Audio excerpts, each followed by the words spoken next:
Asian cup ഫുട്ബോളിൽ ഇന്ത്യയ്ക്ക് ഇന്ന് നിർണായക മത്സരം. അഹമ്മദ് ബിൻ അലി സ്റ്റേഡിയത്തിലെ മത്സരത്തിൽ ഉസ്ബെക്കിസ്ഥാനാണ് എതിരാളി. വലിയ ആവേശത്തോടെയാണ് ഇന്ത്യൻ ആരാധകർ സ്റ്റേഡിയത്തിലേക്ക് എത്തുന്നത്.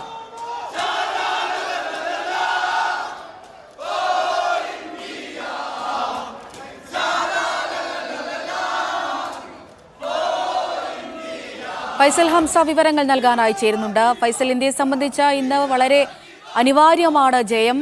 എങ്ങനെയാണ് ടീമിലെ സാധ്യതകളൊക്കെ നമ്മൾ വിലയിരുത്തുന്നത്? വലിയ ആവേശത്തിലായിരിക്കുമല്ലേ ആരാധകർ? തീർച്ചയായും അമൃത, നമുക്കിപ്പോൾ നമ്മുടെ സ്ക്രീനിൽ തന്നെ കാണാം ഇന്ത്യൻ ആരാധകരുടെ ഒരു ആവേശം. കഴിഞ്ഞ മത്സരത്തിൽ ആസ്ട്രേലിയക്കെതിരായ ആ ഒരു കളിയിലുള്ള ആംബിയൻസിൽ നിന്ന് വ്യത്യസ്തമായി ഇന്ത്യൻ ആരാധകർ തന്നെ ഒരല്പം ഓർഗനൈസ്ഡ് ആണ് ഈ മത്സരത്തിൽ നിന്ന് പറയേണ്ടി വരും. എന്തായാലും മത്സരത്തിന് അല്പസമയത്തിനകം തന്നെ കിക്ക് ഓഫ് മുഴങ്ങും. ഇന്ത്യയുടെ ദേശീയ ഗാനം മുഴങ്ങിക്കഴിഞ്ഞു സ്റ്റേഡിയത്തിൽ. ഞാനിപ്പോഴുള്ളത് സ്റ്റേഡിയത്തിനോട് ചേർന്ന മീഡിയ സെന്ററിലാണ്.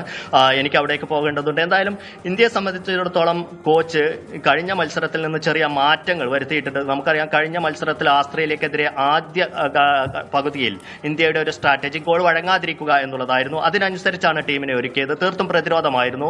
ശക്തരായ ആസ്ട്രേലിയ 45 മിനിറ്റ് ഗോളടിക്കാൻ വിടാതെ ഇന്ത്യക്ക് പിടിച്ചു കെട്ടാനും സാധിച്ചു. അതിനുശേഷം ഇന്ത്യ നടത്തിയ ചില മധ്യനിരയിലെ മാറ്റങ്ങൾ, ആ മാറ്റങ്ങൾ ഫലം കണ്ടു എന്നാണ് കോച്ച് കഴിഞ്ഞ ദിവസം വാർത്താ സമ്മേളനത്തിൽ പറഞ്ഞത്.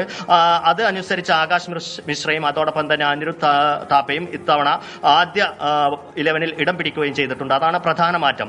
എന്തായാലും അതോടൊപ്പം തന്നെ കോച്ച് പറഞ്ഞ ഒരു കാര്യമുണ്ട്. മലയാളി ആരാധകരെ, കേരളത്തിൽ നിന്നുള്ള ആരാധകർ എന്ന് തന്നെ പ്രത്യേകം എടുത്തു പറഞ്ഞുകൊണ്ട് അവരുടെ സ്റ്റേഡിയത്തിലെ സാന്നിധ്യം, അവരുണ്ടാക്കുന്ന ഓളം തീർച്ചയായും ടീമിന് ഗുണം ചെയ്യുമെന്ന് പറഞ്ഞിരുന്നു. അതിനെ സാധൂകരിക്കുക, അവരെല്ലാം കോച്ച് അഹമ്മദ് ബിൻ അലി സ്റ്റേഡിയത്തിലേക്ക് ഈ മത്സരത്തിനും ക്ഷണിച്ചിരുന്നു. അതിന് സാധൂകരിക്കുന്ന രീതിയിലാണ് വലിയ ആവേശത്തോടെ ആരാധകർ വന്നത്. ഇനി ആരാധകരുടെ ആവേശത്തിൽ ഇന്ത്യ എങ്ങനെ കളിക്കുമെന്ന് നമുക്ക് കണ്ടറിയാം. ഇന്നൊരു സമനിലയെങ്കിലും എല്ലാവരും ഉറ്റുനോക്കുന്നത്. ഏതായാലും ആരാധകരെല്ലാം തന്നെ വലിയ ആവേശത്തിലാണ്. വിവരങ്ങളാണ് ഫൈസൽ ഹംസ നൽകിയത്.